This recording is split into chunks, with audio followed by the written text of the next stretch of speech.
Inside the Forbidden City, China's Imperial Palace. This massive palace complex was home to Chinese emperors for nearly 500 years. It's a place steeped in history, mystery, and some seriously impressive architecture. So, let's step back in time and see what we can discover. The Forbidden City covers a whopping 7.75 million square feet. That's big enough to fit 50 Buckingham palaces inside. It's like a city within a city, and it was built to show off the emperor's power and wealth. The construction of this place is mind-boggling. It took 14 years, 100,000 skilled artisans, and 1 million forced laborers to build it. That's some serious manpower. They started in 1406 and finished in 1420, creating a complex filled with palaces, gardens, courtyards, and living quarters fit for an emperor. Now, let's talk about the name. Forbidden City sounds pretty ominous, right? Well, that's because most people were never allowed inside. It was a sacred space reserved for the emperor, his family, and his staff. The Chinese name, Zijiancheng, literally means Purple Forbidden City. In Chinese culture, purple is a big deal. It symbolizes divinity, immortality, and even the North Star. The layout of the Forbidden City is all about balance and harmony. It forms a giant rectangle, with the outer wall standing over 25 feet high.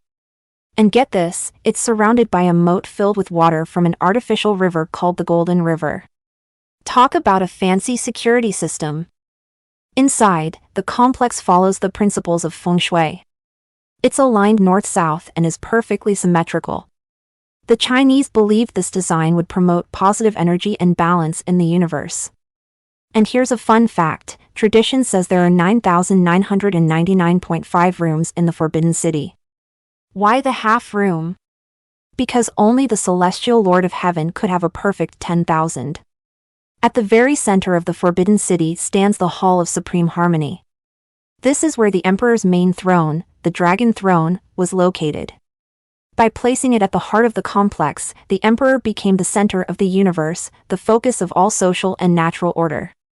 Everything revolved around him. The architecture also reinforced the Emperor's power.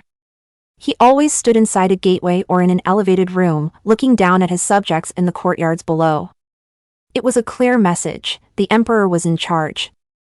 The complex was divided into two main sections, the outer court and the inner court. The outer court was where the emperor conducted state business and held grand ceremonies. The inner court, to the north, was his private space. Only the emperor, his women, and his eunuchs were allowed inside. Speaking of ceremonies, the Forbidden City was the perfect stage for showcasing the emperor's might. Celebrations like his birthday, ascension to the throne, and government decrees were highly ritualized. Everyone had a specific place to stand, and no one was ever allowed to be north of the emperor. Even when the emperor wasn't physically present, his dragon throne was treated with reverence. It was like his stand-in, a symbol of his authority. And when the emperor issued a decree, the document itself was handled with great ceremony. Everything in the Forbidden City was designed to reinforce the idea of a strict social hierarchy with the emperor at the top. Now, let's take a closer look at some of the key spots inside the Forbidden City. The southern entrance, Wufenglu or the Meridian Gate, is an impressive sight. It's a towering gateway with 5 doors, but only the emperor could use the center one. The only exceptions? The empress on her wedding day and the top 3 scholars in the national exams. As you pass through the gate, you'll see the Golden River flowing through the courtyard. It's not just for looks, the river also served as a reservoir in case of fire. Wooden cities and fire don't mix well. There are 5 bridges crossing the river, each representing one of the 5 Confucian virtues: benevolence, righteousness, wisdom, trustworthiness, and ritual propriety. And just like everything else in the Forbidden City, even the bridges had rules. The emperor used the central bridge, the royal family used the next 2, and court officials used the outermost bridges. At the center of it all stand the 3 great halls, the Hall of Supreme Harmony, the Hall of Central Harmony, and the Hall of Preserving Harmony. These were the most important buildings in the complex, and each one had a specific purpose.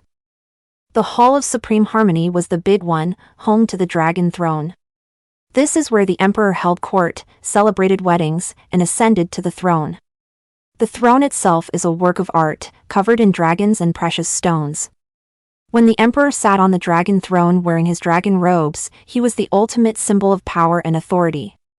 To the north of the great halls lies the Imperial Garden, a peaceful oasis of plants, pavilions, and ponds. The Ming emperors used it as a personal retreat, a place to connect with nature and practice Taoist alchemy and divination. One of the most interesting buildings here is the Pavilion of 10,000 Springs, dedicated to the Taoist warrior god Xuanwu. It's the only Taoist temple on the main axis of the Forbidden City. The garden is also home to the Bower of Crimson Snow, named for the red crabapple blossoms that once grew there. Two Qing emperors loved the spot so much, they considered it their favorite place to write poetry. Can you imagine being so inspired by a garden that you just have to write a poem? Finally, let's talk about the Northern Gate, the Gate of Divine Prowess. This was the gate used by palace workers, concubines, and the royal family. It was also the gate where the last Qing emperor, Puyi, was expelled in 1924. Talk about a historic exit. So, there you have it, a whirlwind tour of China's Forbidden City. This place is a testament to the power and grandeur of China's imperial past. From its massive size to its intricate design, every inch of the Forbidden City was crafted to showcase the emperor's authority. But it's not just a relic of the past. Today, the Forbidden City is a museum open to the public. Millions of people walk through its gates every year, exploring the palaces, gardens, and courtyards that were once forbidden to all but a select few.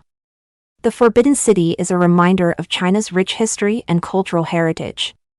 It's a place that continues to captivate and inspire even centuries after the last emperor left the throne. So, what do you think? Would you want to visit the Forbidden City? What part would you most like to see? Let us know in the comments below. And if you enjoyed this video, don't forget to like and subscribe for more amazing content from Plaintick.